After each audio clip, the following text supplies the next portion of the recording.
Okay, this is Cosmic Dance Part 3, and Cosmic Dance Part 1, I gave you a history of Collett House and the Study Society and the different traditions that form it, and we saw how Mr. Ouspensky's knowledge was gradually turned around so it was viewed from the other way round by Dr. Rolls and the non-dual Advaita tradition and the Mevlevi tradition.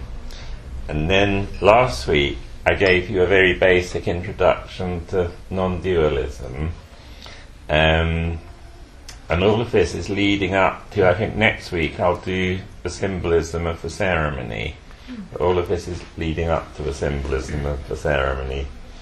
And this week I want to do part of the Advaita teaching, which links in really, really well to the Mevlevi and the ceremony, and it's called the Four Levels, and it's common to most mystical traditions in one form or another. In fact, Dr. Rolls, I heard him say once, with this teaching of one consciousness and four levels, we could get all the refreshment we needed and pass it on, which I found to be true. So it's really an amazing bit of the teaching. And first of all, there's a little tiny Rumi piece I want to read you from the Nafnavi, which relates to this. And he says, "Thou didst not throw when thou threwest. Whatsoever the soul sowest is from the soul of the soul." So I'll read that again. "Thou didst not throw when thou threwest. Whatsoever the soul sowest is from the soul of the soul." And that's actually Rumi explaining that diagram. Sorry, can you read it in modern English? Okay, let's have a look at that. "You did not throw when you threw." So you did not throw. Here I am throwing, but I did not really throw. When I threw in something. So whatever the soul is sowing is from the soul of the soul. Mm-hmm. Yeah? Thank you. So it appears that I'm throwing, but I'm not really throwing as a separate Philip. The throwing is being done by the soul, what Rumi calls the soul of the soul. Okay, that's the English version. And most mystical traditions have the one consciousness manifesting in creation through a series of levels. And for lots of people, they don't want levels, and that's absolutely fine. If you're okay with just everything being one consciousness, then forget all this. It's totally unnecessary. But for a lot of us, and me included, it's wonderful to have a metaphorical framework or concept which explains the way the one consciousness manifests both as a creation in time and space and as us as individuals, and how we relate to the whole. And it answers so many questions. And in the early Christian church, they had a three-body concept, which was body, soul, and spirit, which was a really lovely concept because it meant that God and your deepest identity were one and the same thing. Whereas in the more recent Christian church, it's become more a model of body and soul. So you're a body and your soul, and that means that God is way up there and separate and over there somewhere. So with body, soul and spirit in the early Christian church, God and your deepest identity were exactly the same thing, and everyone's deepest identity was the universal and totally the same.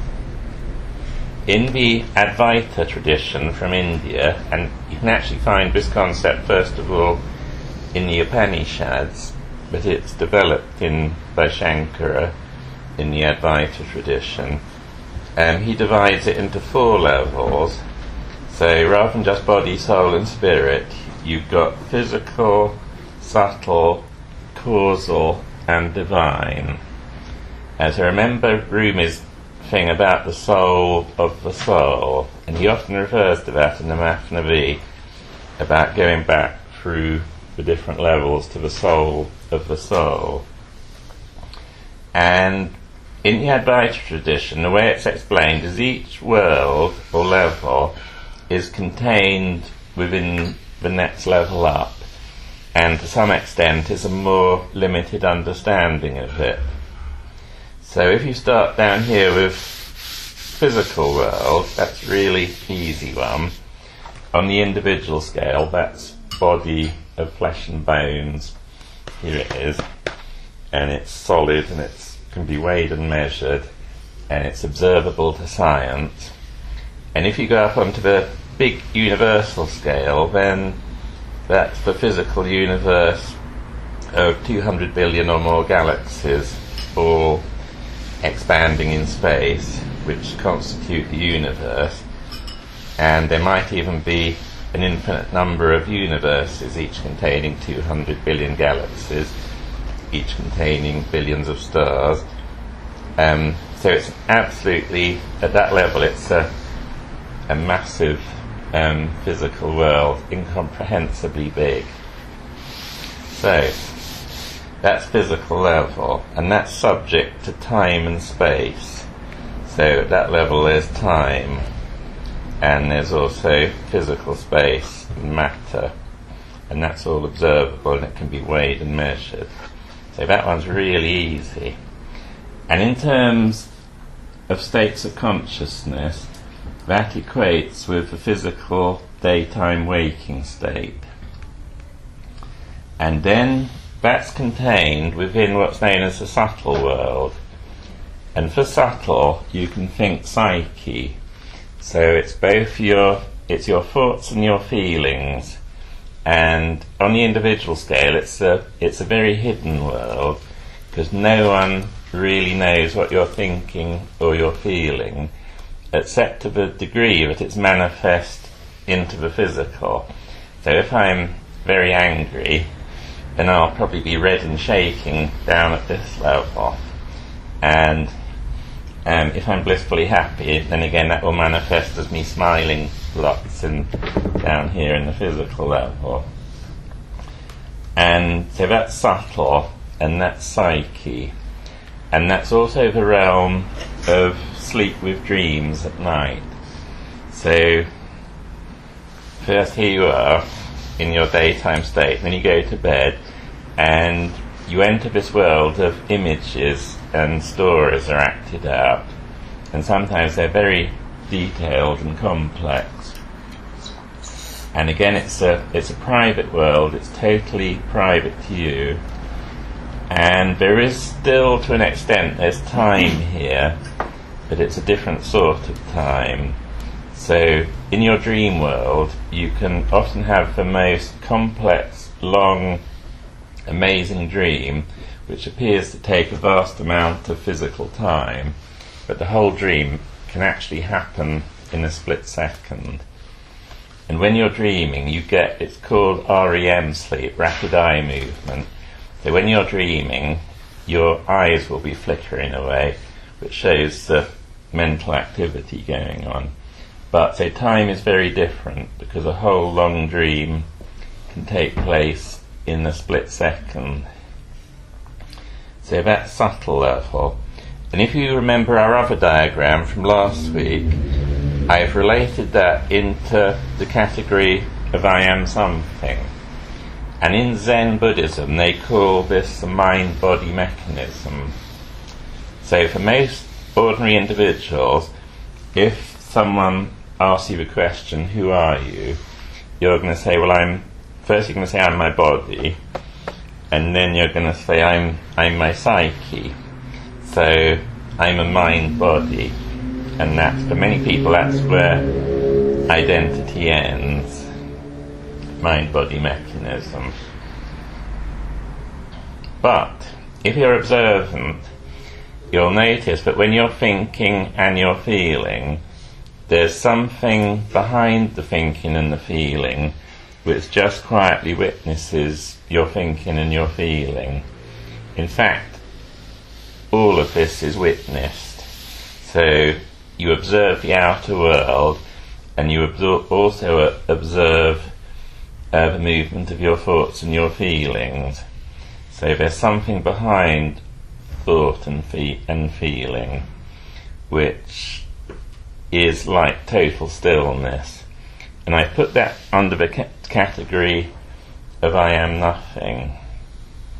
Because when you look inwards, it's almost like there's just this deep, total emptiness.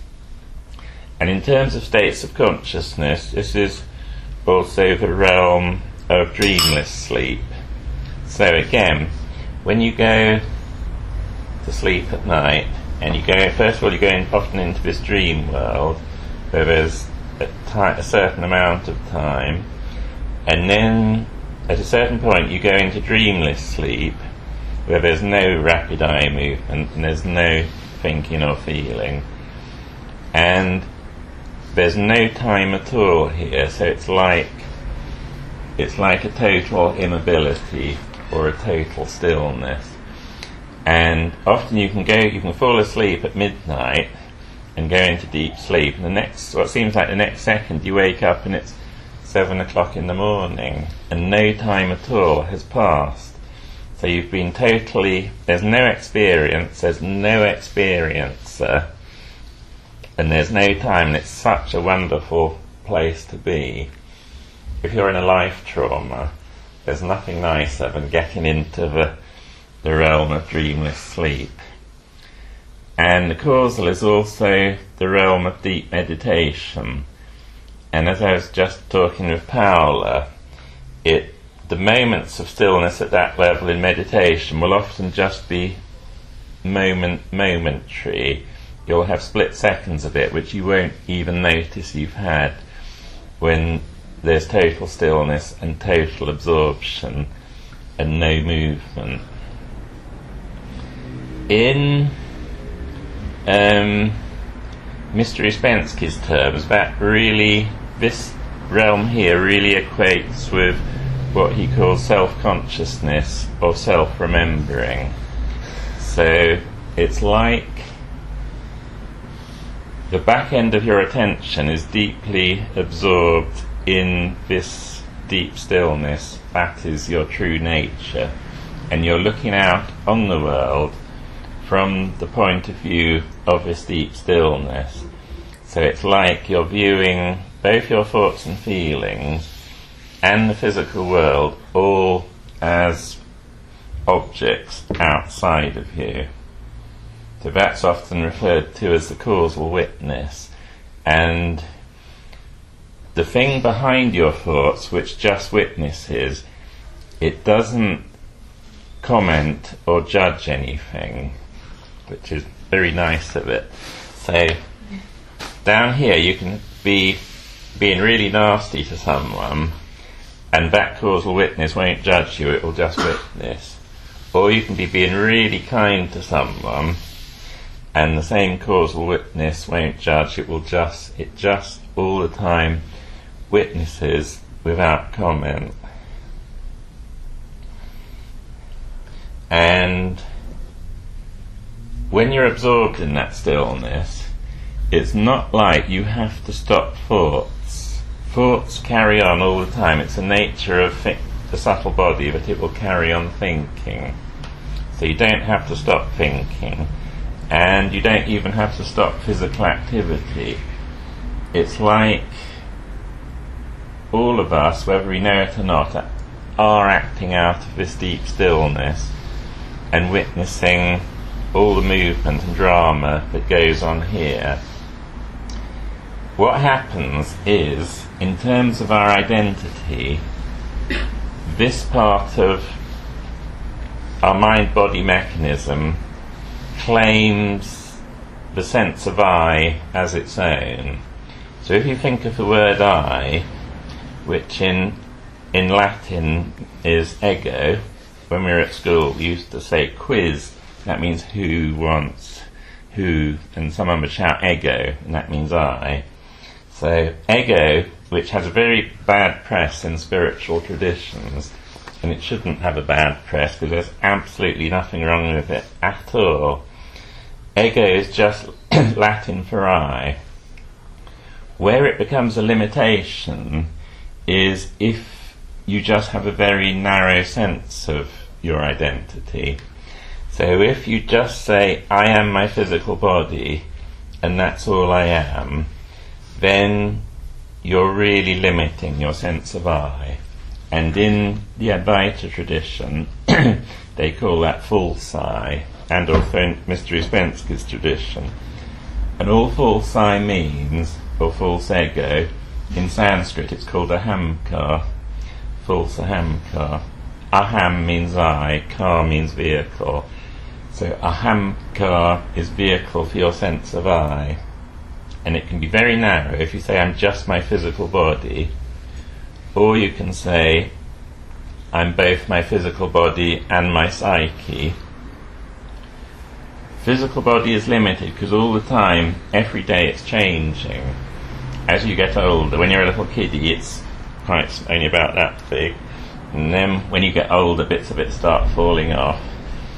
And still it continues, but it's always changing. Each day you change a bit. So there's nothing permanent there. And the same with your psyche.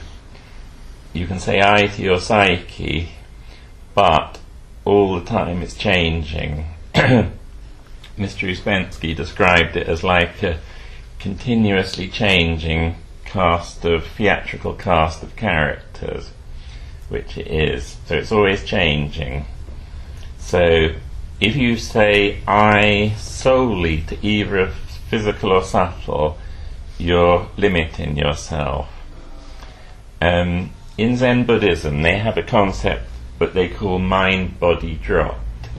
And that's when your identity, you realize that your identity is beyond both the physical and the subtle.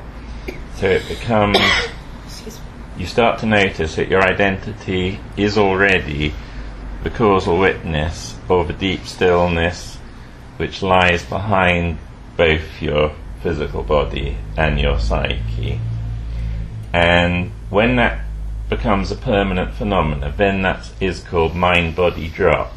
So you perceive both the outside world and your thoughts and feelings as objects, and you're looking out at it from this deep sense of stillness. The deep stillness is there all the time. It's in every one of us, and it's not in me any more than it's in you. It's in all of us equally, but it all depends on where you put your identity. And part of the journey of life and life's process is all the things we go through, all the traumas and the happy times, is it gradually takes our identity back through this chain of causality.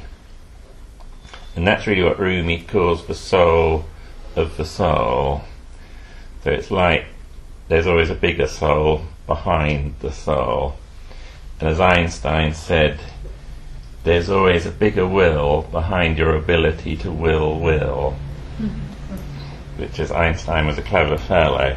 Now, that's not quite the end of the story, because behind that, as we mentioned last week, when you notice this deep presence, which is yourself, and you're very observant, you also start to notice that all experience takes place within it. So everything takes place within the still presence that is yourself. So if you hear a distant dog barking, which you'd normally think is out here somewhere, the actual experience of the barking is actually taking place within you. It's taking place within the still presence that is yourself. And even in terms of science, things like we only experience the phenomenal world as in all these different colours because its wavelengths of light reacting with the receptor in the eye. So the universe isn't actually as it appears. The interpretation of it and the experience of it takes place within ourselves. So in effect, the whole universe exists within ourselves. So the divine level really refers to the whole caboodle, if you like. It's the whole thing. It's the whole unity. It's when you realise that this, at your deepest level, you're not separate. You're not a separate, subtle, physical body. At your deepest level, you are the one mind which contains the whole universe. And interestingly enough, in the near-death experience, which is becoming more and more common as resuscitation techniques get better, in some accounts of NDEs, people after death experience themselves as a spectrum where at one moment you appear to be separate, and then you go deeper and deeper into this great stillness, and then you experience the whole universe as existing within you. And then again you can come out of that like a spectrum and find your place and your identity. So it is a lovely thing, because often when people die, first of all, they have this much more universal understanding, and they can see much more widely, and they can sort of know what their friend, their relatives across the other side of the world are thinking and feeling. So it's like consciousness, as consciousness ceases to be limited by physical and subtle, then it returns to its natural state, which is universal. And that's also what Rumi means when he refers to union with the beloved. So in Advaita they use the metaphor of a bottle of water in the Ganges, and then at death the bottle breaks and the water that was in the bottle rejoins the water of the Ganges. So this is, if you think of this as a bottle and this is the Ganges, which is why everything is contained within everything, and then consciousness rejoins consciousness. So what it's rather like is our mind bodies are almost a bit like radio transmitters through which the one consciousness, which is universal, manifests. So rather than, as in reductionist science, consciousness being contained just within a brain, it's much more like the brain and the mind body is more like a transmitter for consciousness, which is universal. And Rumi has the most wonderful story about this, which I adore, and it's about how there were these ants, and they were on a bit of paper, and they were watching a pen writing on the paper, and one of the ants says, "Isn't it wonderful that the pen can do this writing?" And then another ant says, no, it's not the pen that she's doing the writing, it's the hand which is holding the pen. And another ant says, no, it's not the hand that does the writing, it's the arm which is moving the hand which does the writing. And so the ants sort of go back and back in the chain of causality until one really wise ant says, no, the writing is caused by none of these things. The writing is caused by the universal spirit that gives movement to all things. And that's for me, is the most fantastic analogy, because it's how you deconstruct your sense of being a separate self. So, again with Einstein's thing of what about the will to will the will, you go backwards in the causal chain till you come, and there's always a bigger cause, until you come to the ultimate cause, which is causeless and boundaryless.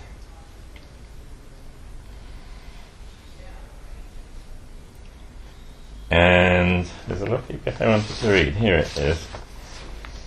Someone sent me this the other day. Human suffering and imperfection gives us a humility that is helpful in life. Without humility, we can't identify with the challenges of other people and tend to judge them. We also tend to think we're above a fall. We're never above a fall. Suffering is just part of life. Finding a place for suffering and reconciling it with spiritual life is supported by a both-and perspective. As Ram Dass has said, it's both knowing that from a transcendent perspective all is perfect, and realizing that life is suffering and calls us to respond to that suffering.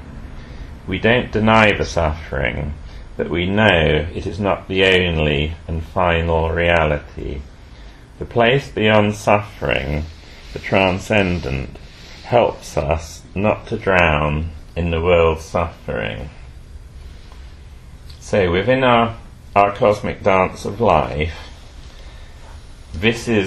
mind-body is really important. This is how the one mind manifests as a vehicle in time and space. And if your identity is solely in the mind-body, then life's going to be very tough. Because as we mentioned last week, everyone is going to have their fair share of traumas as well as their blissful times.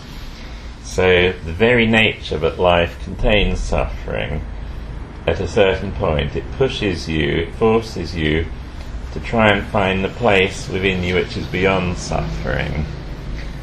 And the art of life, in my opinion, is learning to dance and access both the inner and the outer at the same time. So you're not totally in one or the other.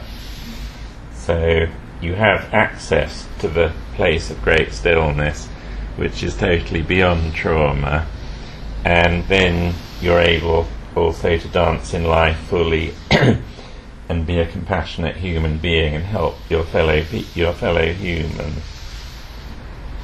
So it goes on and on, this model. It's such a wonderful model, but for me it answers so many questions.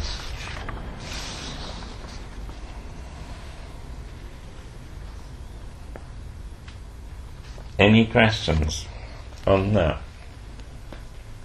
It's like in the Macabre, as I'll explain next week, you've got these different salams. Well, you're experiencing it yourself, but the salams are this same process of going back and back in the chain of identity. The divine eye that you have there, would you say that's more akin to the concept of Atman or something higher? It's prior to that? Yeah, it's a good question. Atman in Sanskrit means spirit, and Paramatman in Sanskrit means great spirit, and really there's no difference between the two. But in Advaita they have knowledge which is both called Anvaya and Vyatarekya, and that again is the same as absolute and relative knowledge. So there's knowledge for the purpose of training, and then there's knowledge that is reality. So often with the word Atman, or spirit, they refer to it as the Jiva Atman, which means individual spirit. So that could be sort of down at this level somewhere. And then they have Paramatman, which means great spirit or universal spirit. So, but that's only a metaphor, because it's not a reality. The reality is there's only just Atman, there's only spirit. So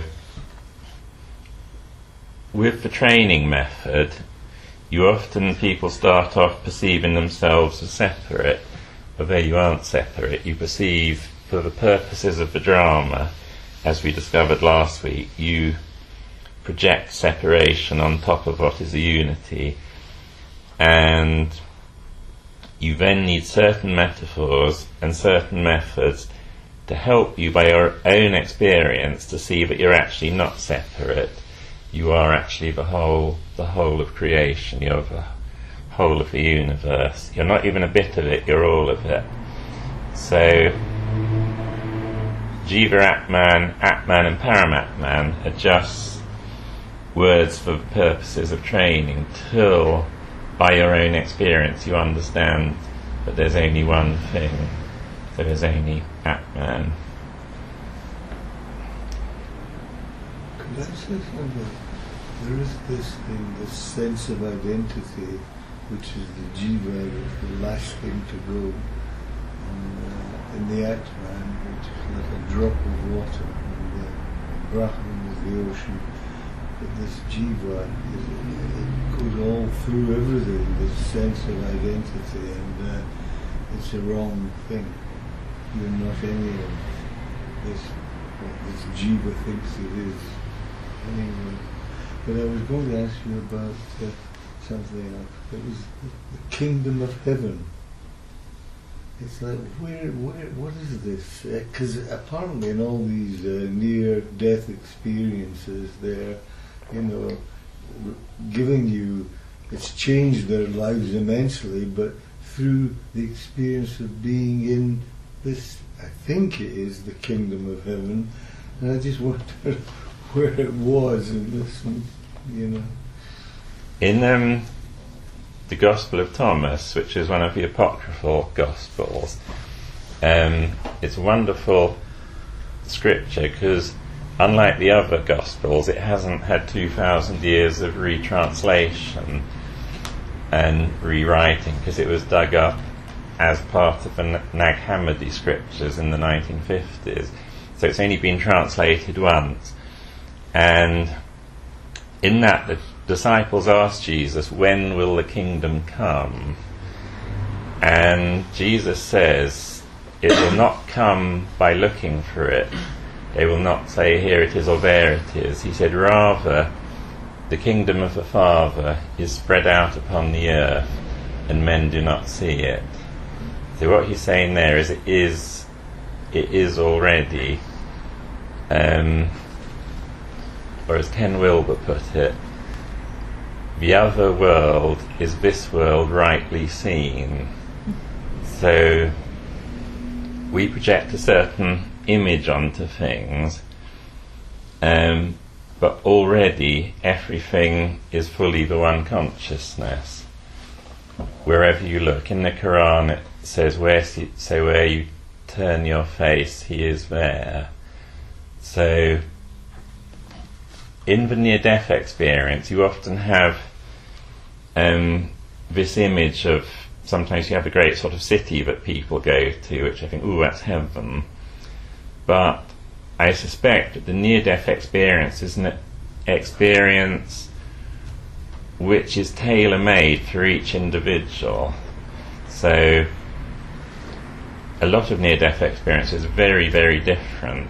So you often meet the thing you expect you're going to meet. So if you're a Christian, you often meet Jesus, and if you're a Hindu, you meet Krishna or Vishnu. So all of that is still in the realm of images, which to an extent is down here somewhere. So in terms of kingdom of heaven, the way it's described is it's something which is already here right now. It's not something which lies even in the future after we've died. It's something which is here right now.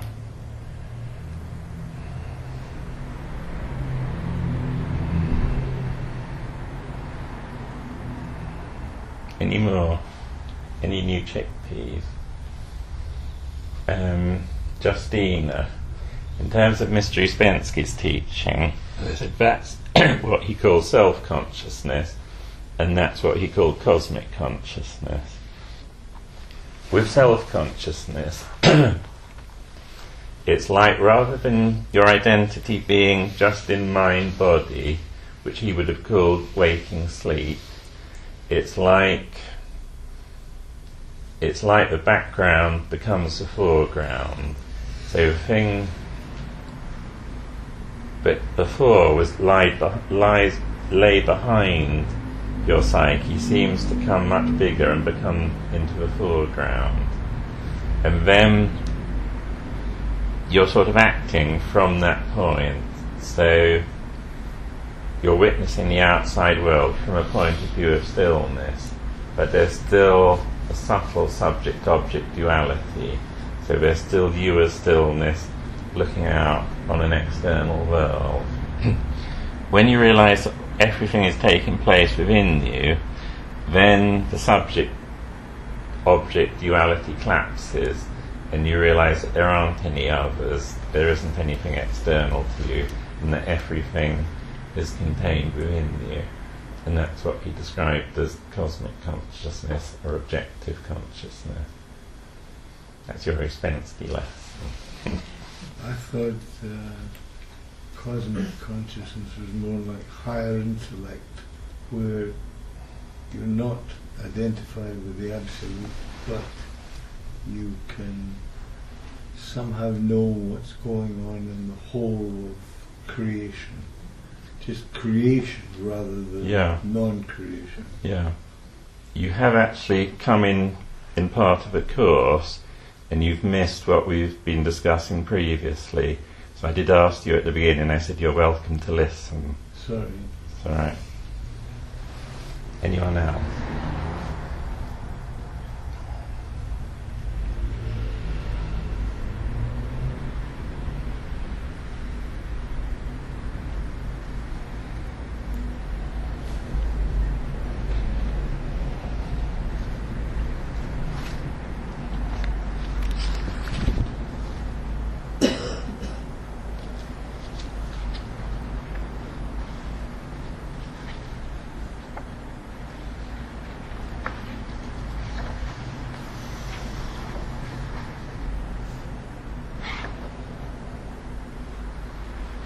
Okay, here's how Rumi explains it.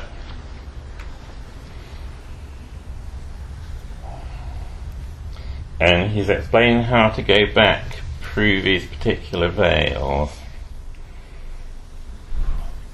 An eye that can penetrate the cause is needed to extirpate these veils from root and bottom, so that it may behold the causer in the world of non-spatiality, and regard exertion and earnings and shops as mere nonsense. Everything good or evil comes from the causer. Causes and means, O Father, are naught but a phantom that has materialized on the King's highway, in order that the reign of ignorance may endure for some little time. And the reason I love that is it almost explains the whole teaching. So what he's saying there is an eye that can penetrate the cause, so that's the ability to see where everything is coming from, the soul of the soul, is needed to extirpate these veils from root and bottom, so that it may behold the causer in the world of non-spatiality. He uses a capital C for causer, so that refers to the universal, and regard exertion and earnings and shops as mere nonsense.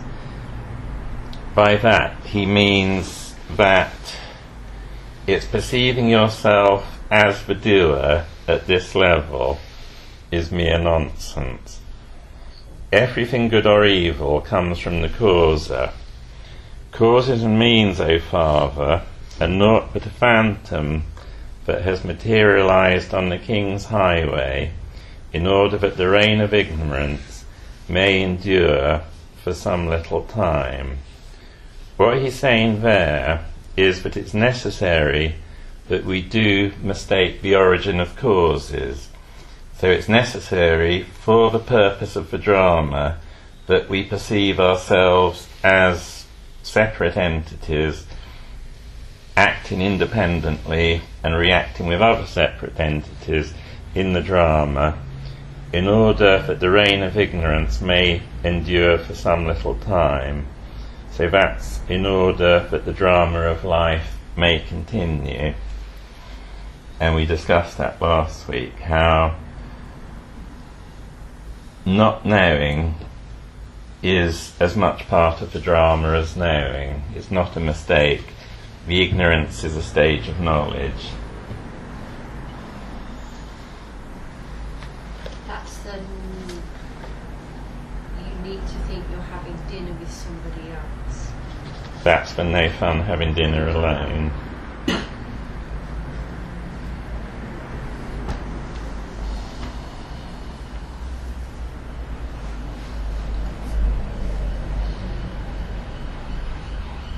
I just want to read to you how Mr. Ouspensky put it. In that world, there can be none of the duality of our world. Being is not opposed to non-being.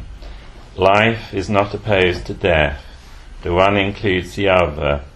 Unity and multiplicity, motion and immobility, oneness and divisibility, good and evil, truth and falsehood.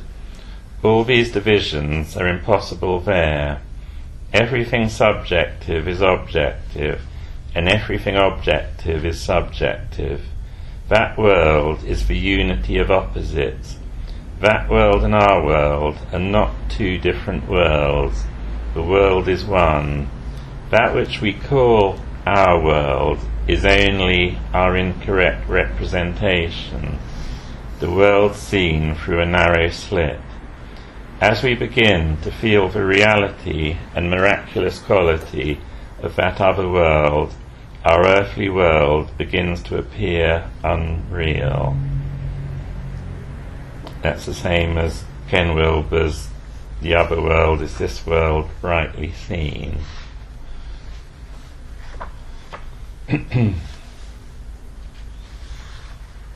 And then I just want to read what I think is the most non-dual quote from Rumi. And he says, it's a commentary from the Masnavi on, "And he is with you wheresoever ye be." And Rumi says, "Once more we come back to the tale. When indeed did we go forth from the tale? If we come to ignorance, that is his prison. And if we come to knowledge, that is his palace. And if we come to sleep, we are his intoxicated ones.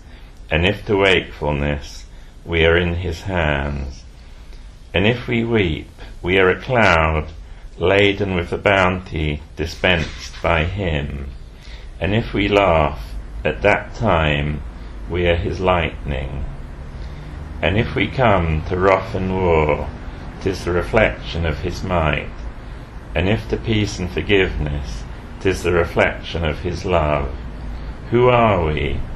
In this tangled, complex world, what thing other than he, indeed hath he, who is single like Aleph? Nothing, nothing.